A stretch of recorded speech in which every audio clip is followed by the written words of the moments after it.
বিসমিল্লাহির রহমানির রহিম। হে সমস্ত জগতবাসী, আজকে আপনাদের সামনে সূরা নাসরের আমল ও ফজিলত নিয়ে হাজির হলাম। তবে এই পৃথিবীতে আমরা চলাকালীন অনেক সময় অনেক ধরনের সমস্যা বোধ করি। যেমন যারা মাছের খামার দিয়েছে বা যারা একটা ফার্ম করবে, এর মধ্যে কোনো বরকত বা এর মধ্যে কোনো উৎপত্তি ভালো দেখা যায় না। তাই সূরা নাসরের বিষয়টা আপনাদেরকে তুলে ধরব। তার সাথে বলবো, যারা দোকানপাট করেছে, দোকানে বেচা কিনে কম হয় বা বিভিন্ন কিছু, তাই বলবো যে এই আলোচনাগুলো সুন্দর মতো শুনুন। সূরা নাসরের ফজিলত ও আমলের দ্বারা অবশ্যই আপনাদের জীবন চেঞ্জ হবে, আপনাদের জীবন বদলে যাবে ইনশাআল্লাহ। সূরা নাসরের আরও কিছু কথা বলবো যে ইজাজা নাসরুল্লাহি ওয়াল ফাত, সূরাটি পাঠ করিলে সম্পূর্ণ কোরআন শরীফের 1/4 সওয়াব লাভ হয়। তো প্রথমত এটি করে নেবেন। দ্বিতীয়ত, মাছ ধরিবার জলের সহিত এই সূরাটি লিখিয়া বাদিয়া দিলে ওই জালে বহু বহু মাছ আসিবে। যেই মাছ আপনি আশা করতে পারছিলেন না, সেই মাছ পর্যন্ত আপনার জালে আটকা পড়বে। আচ্ছা, সূরা নাসরের আরও একটি বিষয় হলো,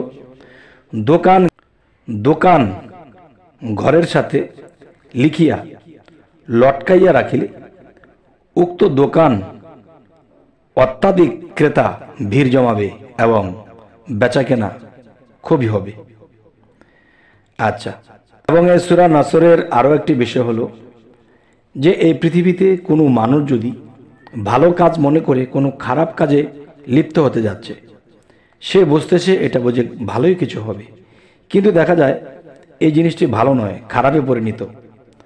তখন এই সূরাটি যদি কমপক্ষে 41 বার করিয়া এই সূরা পাঠ করিলে আল্লাহ মনের যে কোনো আশা পূরণ করবেন এবং অন্যায় কাজ থেকে ঘুরিয়ে রাখবেন এবং ভালো কাজের দিকে অগ্রসর করিয়ে দেবেন। এই সূরা নাসরের এই আমল ফজিলত কেউ যদি করে, বিশেষ করে 41 বার যদি কেউ পাঠ করে। আচ্ছা, যদি পৃথিবীতে কোনো বাবা মা, কোনো বড় ভাই, ছোট ভাই এদিক সেদিক করে চলে, ছোট বোন এদিক সেদিক করে চলে, যদি এই সূরাটি 41 বার পাঠ করিয়া পানিতে ফুঁক দিয়া তার ঘরে বিছানায় এবং তাকে খাইয়ে দেওয়া হয়, তাহলে সে সুপথে থাকবে এবং সবাইকে সালাম শ্রদ্ধা করবে এবং দুনিয়াবি কাজকাম লেখাপড়ার দিকে মন দিবে। আচ্ছা, এবার বলবো, সূরা নাসর ফজরের নামাজের বাদে নিয়মিত 7 বার করিয়া ইহা পাঠ করিলে মনে আত্মবিশ্বাসের সৃষ্টি হইবে। দেখবেন কিছু কিছু মানুষ আছে যে নিজের মায়ের কথা বিশ্বাস করে না, বাবার কথা বিশ্বাস করে না, প্রতিবেশীর কথা বিশ্বাস করে না, বন্ধু বান্ধবের কথা বিশ্বাস করে না। তবে যেখানে বিশ্বাস করা দরকার সেখানে তো বিশ্বাস করতেই হবে। যেখানে বিশ্বাস করা দরকার সেখানে বিশ্বাস করতে হবে, কিন্তু সেখানেও করে না, যার ফলে বিশৃঙ্খলা লাগিয়েই থাকে। তবে হে সমস্ত জগতবাসী, আজকে সূরা নাসরের যে আলোচনা আপনাদের সামনে নিয়ে এসেছি, সেই আলোচনাটি আমি পুরোপুরি আলাপ করব, পুরোটি যেন আপনারা শোনেন। এবং এর মধ্যে আরও একটি বিষয় হলো, হযরত রাসূল করিম সাল্লাল্লাহু আলাইহি সাল্লাম কয়েকজন পুত্র সন্তান জন্ম লাভ করিয়া তাহারা প্রত্যেককেই অতি অল্প বয়সে পরলোকে গমন করালেন। ইহাতে ইসলাম বিরোধী কাফেরগণ অত্যন্ত অভিনন্দন হইয়া বা আনন্দিত হইয়া রাসূল করিম সাল্লাল্লাহু আলাইহি সাল্লামকে অবতার অর্থাৎ নির্বংশ বলিয়া শ্লেষ ঠাট্টা করতেন।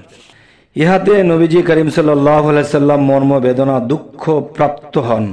প্রিয় নবী এই বেদনা, আঘাত, লাঘব এবং দুঃখ দূর করিবার জন্য আল্লাহ তখন নবীর নিকট এই সূরাটি অবতীর্ণ করিয়া তাকে সান্ত্বনা দান করেন। বস্তুত এই সূরার প্রমাণুযায়ী হযরত রাসূল করিম সাল্লাল্লাহু আলাইহি সাল্লাম এর প্রতি আল্লাহর অসীম মেহেরবানি নিদর্শন স্বরূপ বর্তমান রহিয়াছেন। প্রকৃত পক্ষে ইহারাই নবী সাল্লাল্লাহু আলাইহি সাল্লাম এর ওয়ারিস, উম্মত ও সন্তান সবকিছু নবী করিম সাল্লাল্লাহু আলাইহি সাল্লাম এর ওয়ারিস কিয়ামত পর্যন্ত কায়েম থাকিবে। পক্ষান্তরে নবীকে শ্লেষকারী, যারা টিটকারি করে, ঠাট্টা করে, সেই কাফের দলের বংশ সম্পূর্ণ বিলুপ্ত হইয়া গিয়াছে। এই সূরাটির দ্বারা যেহেতু শত্রুদের মনোভাবের বিরোধিতা জ্ঞাপন, এই সূরা নাসর কোনো নির্জন স্থানে বসিয়া 3 বার এই সূরা পাঠ করিলে শত্রু নির্জীব হইয়া যায় এবং শত্রুর উপর জয়লাভ ঘটে।